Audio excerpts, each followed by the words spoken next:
Rebecca Liao, CEO of Saga, on Harris versus Trump crypto campaigns and launching an L1 for L1S EP 367.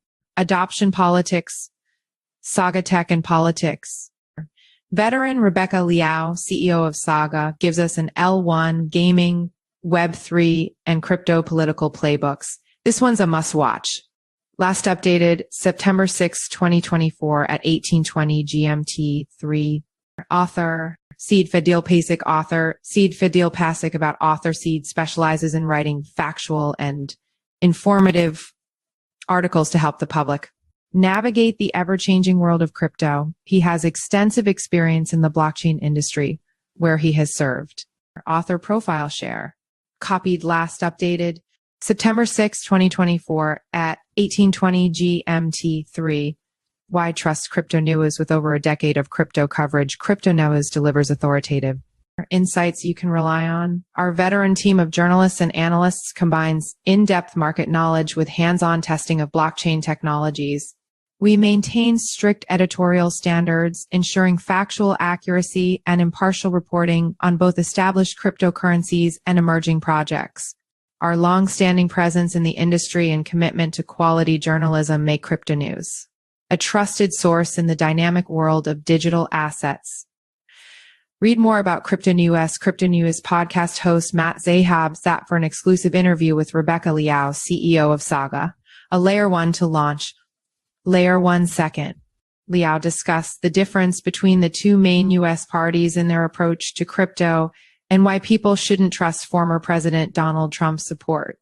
She talked about what crypto needs to achieve to become relevant to the U.S. government, why this tech can't be banned, and how Saga contributes to the Web3 adoption.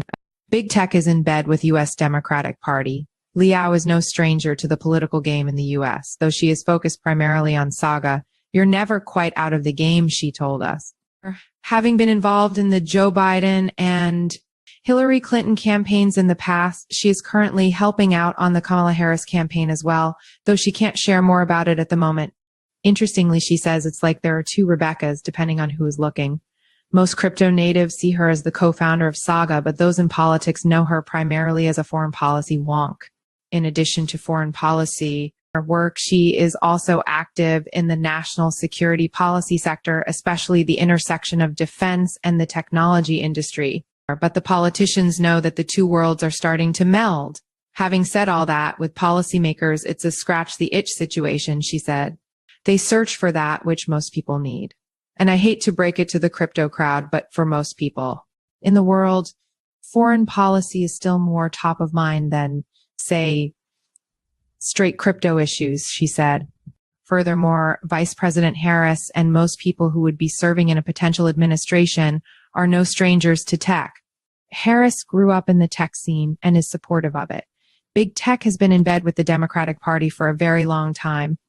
Liao continued, the DNC likes to pry itself as very cosmopolitan, progressive, and forward-thinking. And so the tech angle is your most fruitful angle.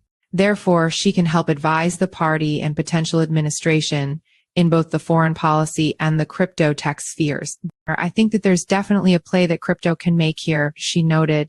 Once you have users, you have voters, you have government.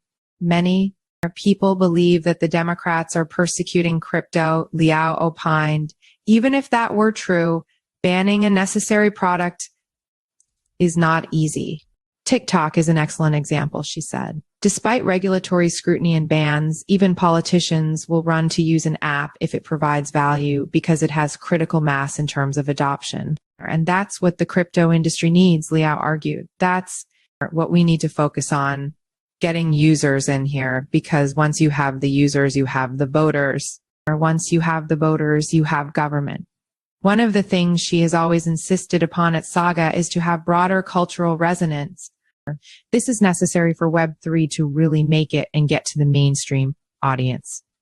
4 demographics are key. Millennials, General Z, women, minorities. They are the bedrock of the Democratic Party and will vote for the advancement of the industry as well. However, once a product gains a broad-based appeal, it doesn't matter whether you're a Republican or Democrat. you're going to use products from these brands anyway. You're going to give a lot of credibility to these brands, said Liao. Crypto is crypto. It's not tied to the Republican Party. We need to remember this, she noted, as there has been a little too much emphasis on tribalism within crypto. I remember why politicians say what they say, follow the money. Related to the previous discussion is the massive crypto narrative difference between the Kamala Harris and Donald Trump presidential campaigns. But the reason may not be why one would think. Let's look at the Harris campaign first. They have made a few statements saying that the vice president is more than happy to sit down with crypto leaders to understand how better to service the industry and ensure that America is ultimately on top. But the problem for the crypto folk is that her messaging does not go as far as the Trump campaigns. Additionally, Harris is not personally close to many in the crypto world. So there's a difference in the level of engagement. Given this, many in the crypto world argue that the Republicans are genuine about the messaging, whereas the Democrats just don't want to be iced out from the crypto vote. Now let's look at the Trump campaign. The Republicans have identified that despite the current state of the crypto market, there is still money in crypto to be taken, and crypto contributions have been very helpful to the Trump campaign. Fundraising has been a struggle for the Trump campaign for this entire election cycle, whereas for the Democrats, no such struggles. Therefore, the Democrats are not looking to crypto as a revenue source, but as a niche tech matter with passionate supporters. Hence, as is the case with many things, you follow the money, Liao concluded. Scaling with as many loan S as needed. Discussing Saga, Liao explained that it is a layer -1 to launch layer own. It allows developers to automatically get onto their own dedicated block space called chainlets. These speak to each other. The system is interoperable both within its own ecosystem and with other ecosystems. No fees are charged. It infinitely scales, and developers can have as many layer 1 seconds supporting their application as needed. With research, it became obvious to the team that for proper scaling, people need as many L1S as possible, not rollups, app chains, or side chains. Moreover, Saga came out with its DeFi layer, the liquidity integration layer LIL. The company takes a cut of liquidity as opposed to charging gas. So we have an entirely new way of generating revenue for the protocol, said Liao. Furthermore, as any game needs a publisher, they establish their own publishing house, Saga Origins. The team is highly focused on consumer applications, particularly in gaming and entertainment. Saga has about 380 projects building on its platform. 80% of that is gaming, and that is by design. The company recently revealed its 3 flagship titles, Angelic, The Chaos Theater, Lusa, The Final Frontier, and God's Legacy.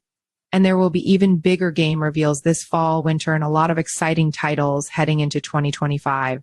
We are moving Web3 gaming into a completely new direction, and it's happening at a time when gaming itself is also in a moment of transition. Additionally, LIL will be implemented over the next 2 to 3 months. Finally, the ecosystem welcomes the arrival of DeFi. In terms of how we are completely changing, how a protocol ultimately generates revenue from activity on the chain, that's going to come out very shortly.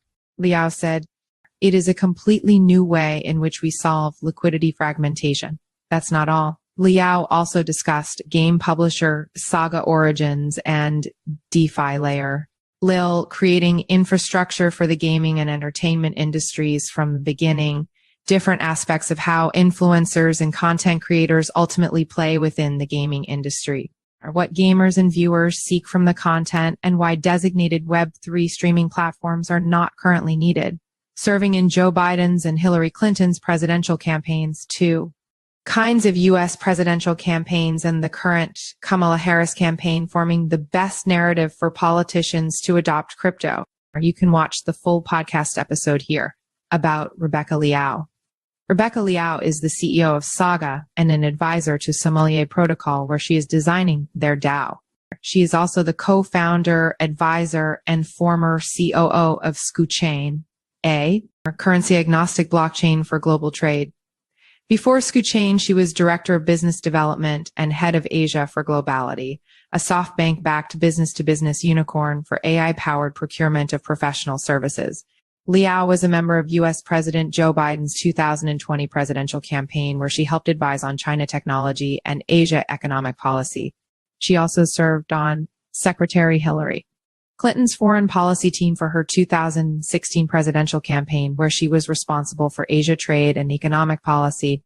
Liao writes for the New York Times, Financial Times, Foreign Affairs, The Atlantic, Bloomberg View, and other publications. She is a fellow at the Stanford Program in Law, Science, and Technology, where she focuses on tech policy. Follow us on Google News.